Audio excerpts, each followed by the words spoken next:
What's going on, everyone? Ollelito back here with a brand new formation in this year's game on EFC 24. Today, guys, I will be talking about the 4-1-2-1-2 formation, playing a bit like Real Madrid. I'm gonna be completely honest, like they play in real life. This formation I've been using in the past 5 FIFAs, and this is always a formation that I'm using when I'm struggling to create chances against my opponents, because this formation is called the 4-1-2-1-2. Of course, you've seen it in the title, and this is a formation that's really good when you want to do a comeback. So for now, let's just jump into today's video. Okay, so we start off by showing the team. I mean, you've seen in the previous formations video that this is exactly the team I'm using, and this is the team I'm using in terms of practice. And before, yes, today I'm wearing an Italian shirt, so if you're Italian, let me know down in the comments. Yeah, this is the team. I mean, you know it by now. Courtois, Stones, Maguire, Van Dijk, Bellingham, De Bruyne, Loftus-Cheek, Saka, Eto'o, Haaland, and Kylian Mbappé. And in this formation, you're going to play with a CDM and 2 CMs. So I would advise you guys to get like an attacker that's pretty good in defense, but yeah, as I said, can also defend. So Saka is going to be one of the CMs for me, for example, and he has 85 defending, which is simply amazing. Loftus-Cheek is going to be the CDM, and De Bruyne is going to be kind of the box-to-box midfielder. He can defend because he has 92 defending, but he can also go forward. I mean, we know how good Kevin De Bruyne is in real life, and I mean, his stats are amazing in this year's game as well. But for the CDM, make sure that that guy has a long ball plus playstyle, because that will be key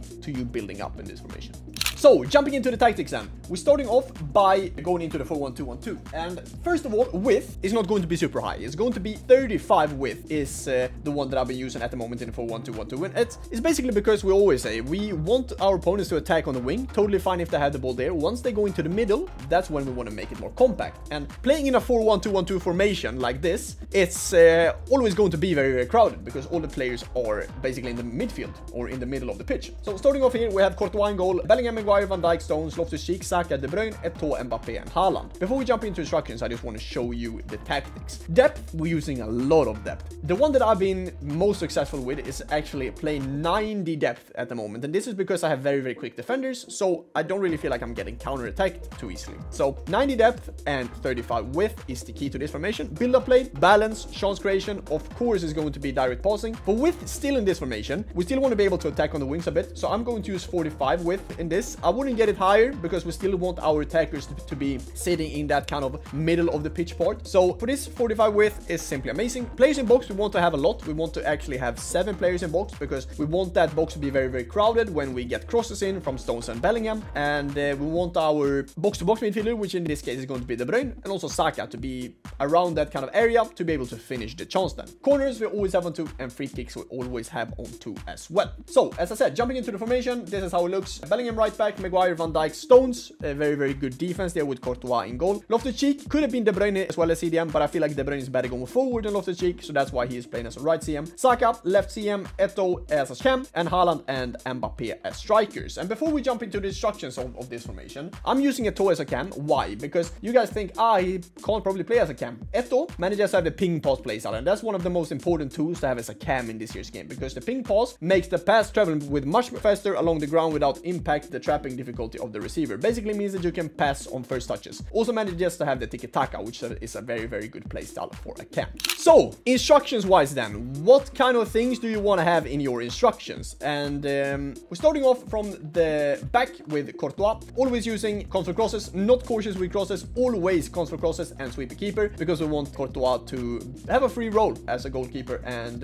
want to be out on corners and set pieces, whatever. Decide for yourself which one side you want to attack on, and in this case I'm going to use Bellingham as the guy who is going to be the overlapping fullback, and the side we want to attack more on. Obviously we want to attack on Stones' side as well, but I would prefer it to actually be Bellingham than Stones, because Bellingham is better on the ball. So Stones will be on stay back and overlap. Jude Bellingham will just be on balanced attack and overlap, so he can actually create that space for himself. Usually when we have wingers we want to create that 2v1. Now we just want Bellingham to make runs in behind and run back and forth basically. Okay, starting off with Loftus-Cheek, and this is where it gets a bit more spicy and exciting. We start off with defensive behavior, and you could use cut passing lanes, balance defense, or tight mark. I'm going to use cut passing lanes because when we defend, I want him to be that kind of anchor in front of the defense. So defensive behavior is going to be cut passing lanes. Attacking support will be stay back, because we don't really want Loftus-Cheek, you know, to run with De Bruyne and Saka. We just want him to stay there in the middle of the pitch and actually, you know, just boss the midfield, defend, and if we're getting counter-attacked, I'm always confident that Loftus-Cheek is going to be there defending for me. Defensive positioning, going to be cover center, center. We don't want Loftus-Cheek to defend on the wing. And these are the three kind of instructions for Loftus-Cheek. Going into our box-to-box midfielder, who's going to be Kevin De Bruyne in this case on the right side.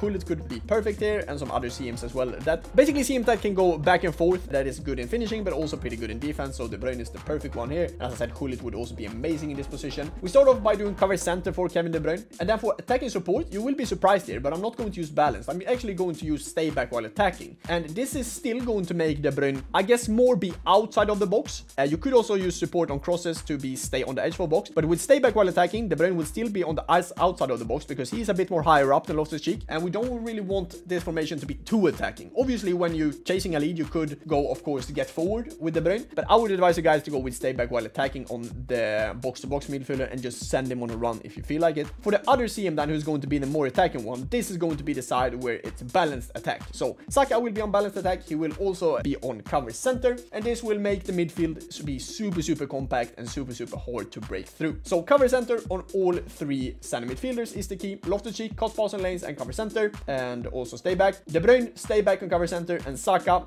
balanced and cover center. So Saka obviously is going to be more of like the attacking midfielder. He also manages to have that finesse shot rate, which is really good and deadly with the outside of the box shot. Going into the cam then, Ollelito, we already talked about him. This guy is also actually just going to be on basic. We don't really want to switch anything up here, but we want Eto'o to get into the box for cross, because obviously when we're getting on the side with Bellingham and we feel like, okay, now I want to whip the ball in, then I know for a fact Eto'o is going to be in there with Haaland and Mbappe, and then Saka will be on second wave, because I actually forgot something. Saka will be on get into box for cross as well. So there will be players coming into the box and we will always create chances there, but you want to have the players that has the best shooting be inside the box basically, which makes a bit of sense. So Saka and Eto'o get into the box for cross, and then for the strikers will be very simple. For Mbappe, I'm going to have get in behind and drift wide. This means that Mbappe is going to create some space and chances for himself, going out to the wing, dropping down as a cam. Eto'o can take his place. So this is going to make my opponent a bit more worried about what Mbappe is going to do, the AI Mbappe is going to do, because in general, these instructions are what the AI is going to do for you, basically. So Mbappe will be on drift wide and get in behind. For Erling Braut Haaland, we will actually have him as stay central and get in behind. We won't have him as getting behind. We will actually play him as mixed, because we could play him on getting behind. We could play him as a target player. I think Haaland in this formation could be really good as a target player because he's so physical. But for me, I've been using mixed attack, and for me, he's the best in terms of that, because if I do get him behind on both, then you won't really see them too much. Of course, they make a lot of good runs in behind, but you need someone to pass the ball up to, then play it back, and then you can play it out to Bellingham or Stones and try to attack the wings in general. So this is the instructions and tactics for, in my opinion, the best comeback formation in this year's game. Before we end the video, I just want to highlight the playstyles. For the strikers, I would always advise you guys to get strikers that manages to have the finesse shot plus. For example, here we have both Saka and Eto'o manages to have the finesse shot plus, especially in the 4-1-2-1-2, because you will get inside the box a lot of times, and you will need to play through the middle a lot, and I think a lot of you guys like that. So finesse shot plus is going to be really important, and if you feel like you're struggling, you can also pop a finesse shot outside of the box, which is of course very deadly. So this is why I would say finesse shot, most important playstyle in the 4-1-2-1-2. For the midfielders, I would say the long ball plus playstyle it's a really good one, but also intercept plus, which Loftus-Cheek has. That means that he is going to intercept a lot of balls in general, as he's playing as a CDM for us, so that's really good. And then the box-to-box midfielder, I mean, as I always explained, have someone that manages to have the ping pass playstyle will help a lot if you want to get that tempo going higher, and yeah, will help you a lot in general, just building up. And then for the center backs, just manage to have quick center backs and wing backs in general. Stones 91 pace, Maguire 91, Van Dijk 88, and then Bellingham 93. Thank you so much for watching this video. Leave a like if you enjoyed it. Have you tried this formation? Have you tried these tactics? Let me know down what you think about them. But definitely try them out. For me, this is a bit like playing Real Madrid in real life, so I like them a lot. Thank you so much for watching. I'll see you guys in the next one. Don't forget to subscribe. As always, stay safe, stay humble, and I'll see you guys in the next video. Bye-bye.